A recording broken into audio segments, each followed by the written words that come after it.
Alright, I'm excited about this one. We're going to be doing a character concept video with Girantina, and with Palkia getting his grid expansion and legendary event rerun tomorrow, or later on tonight Pacific time, so 10 p.m. Pacific time, Palkia will be coming out tonight.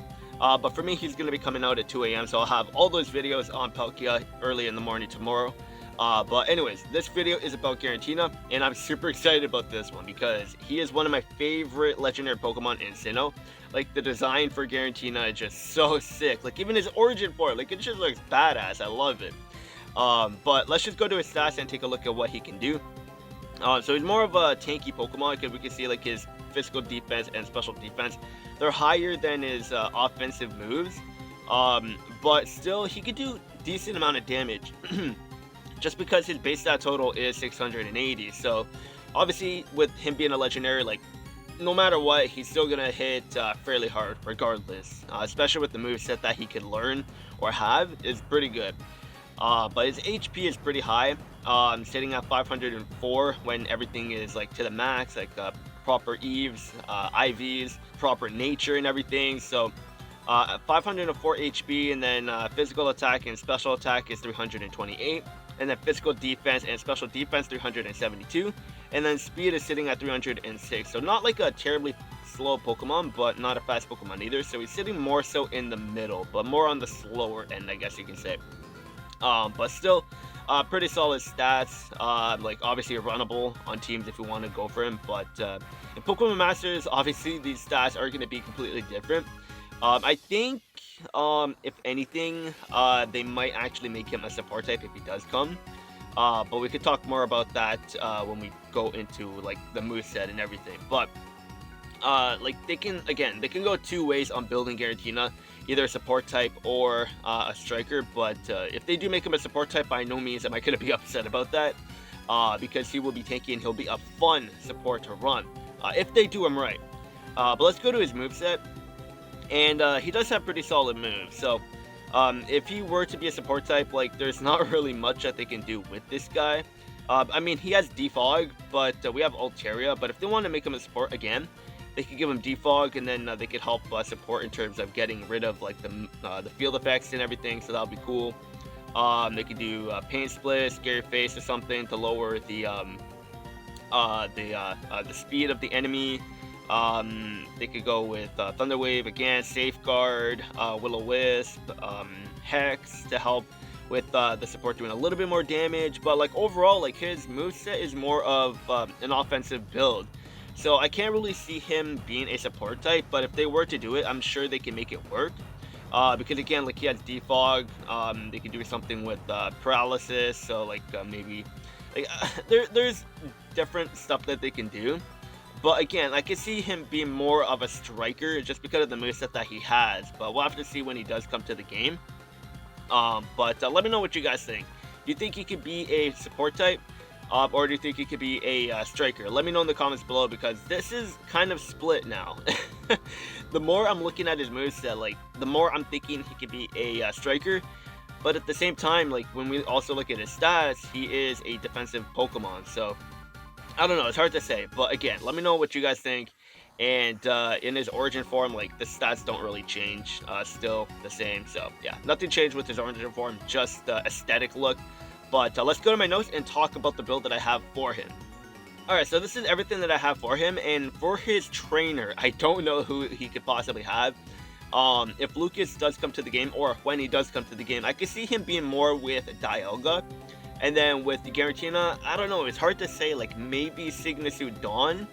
I don't want Cyrus to have Dialga, because I want to have a full team with Palkia, Dialga, and Girantina. That would be such a fun team to run. So I do not want Cyrus to have Girantina, because then the second we see Girantina, the second we're going to know that we're not going to be able to run Palkia with Girantina on the same team. And then when Dialga comes to the game, then we can't run those trio together, and that's not what I want. I want someone else to have Girantina, not Cyrus. But if he does come to the game, then I don't know. I don't know, it's hard to say. But anyways, let's go through the build that I have for him. So for the typing, I have him as a Ghost Striker, and for the weakness, I also have it as a Ghost. And then for the HP, 790, because again, his HP is pretty high, so having 790 I feel would be fine. Maybe if you want to bump it up to a flat 800, then okay, cool. And these are before being maxed out, so the stats can obviously get higher. And then his physical attack and special attack 348, physical and special defense 195, and then speed 270. And then for move 1, I have Shadow Force, and it's a 120 base power, and it doubles in damage if the target increases their evasiveness. So in the main series games, he has the effect like when they use minimize or whatever to increase their evasiveness. Shadow Force gets doubled in damage, so I feel having that on Shadow Force and Pokemon Masters would be very helpful, because it's a high risk, high reward. So if you're going for Shadow Force and they do have a high like evasiveness increase, then and you hit your move, then Girantina is going to be doubling on Shadow Force damage, so then it's going to be 240 base power instead. So that would be good, and I think it will be a lot of fun too. But it's going to be situational, but it will be a lot of fun, and if you can get it off, then the damage is going to be very good. And then for move 2, I have Hyper Beam, and I know I'm not much of a fan of Pokemon with Hyper Beam, but like it is a strong move, and with him having the same special attack and physical attack stat, it can work for sure.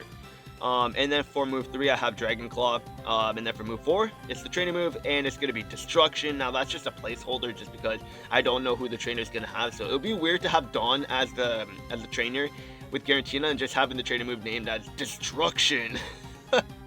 That'll be so weird. So just a placeholder, because I don't know who Girantina could possibly have, but if it is Dawn, then yeah, Destruction is not going to fit them too. But yeah, the training move is going to sharply raise their attack and special attack. That's it, because like I said, I feel that they might be a legendary event Pokemon.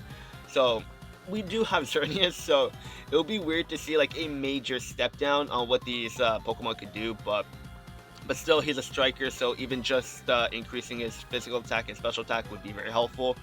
And then you could just have support on the team to increase critical hit, and then you're good to go. And then for passive 1, he has Ghost Shift, because Hyper Beam is a normal type move, we know that. So having Ghost Shift would help with having Hyper Beam be a Ghost type move and doing even more damage, because Shadow Force is a 2-turn move, just like Phantom Force. So like you use it, and then a turn after, then you do the damage. But maybe Shadow Force, well, Shadow Force is basically the stronger version of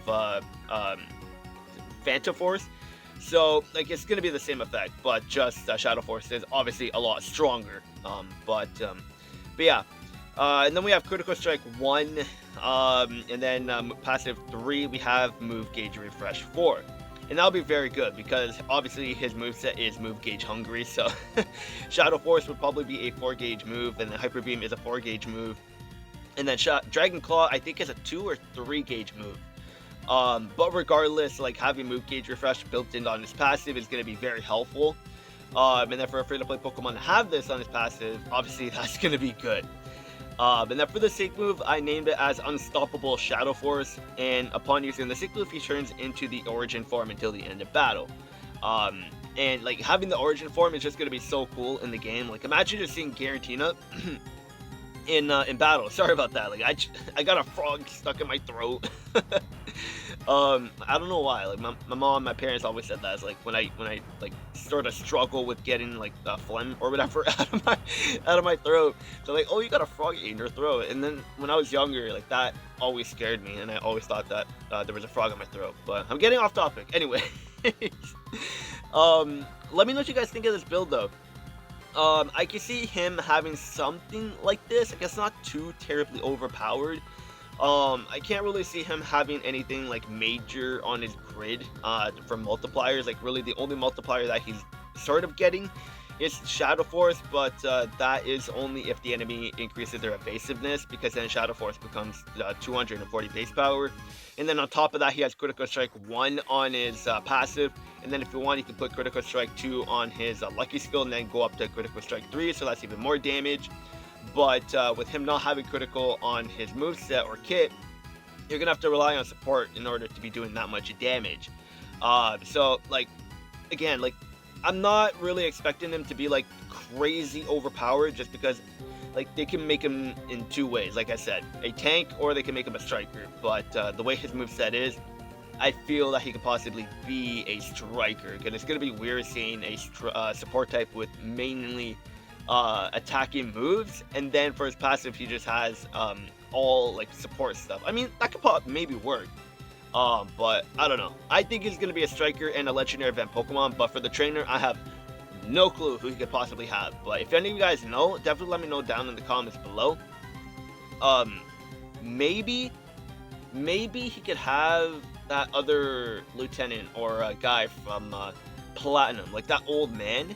I forget the old man's name, but yeah, I don't know. But anyways, let me know what you guys think of this character concept, Girantina, Dialga, and the Diamond and Pearl remix coming out later on this year. I think it would be very fitting to start releasing Girantina and Dialga as the year goes on, leading up to the Diamond and Pearl remix. But that's going to be it for this video. Let me know what you guys think, and I'll see you guys later.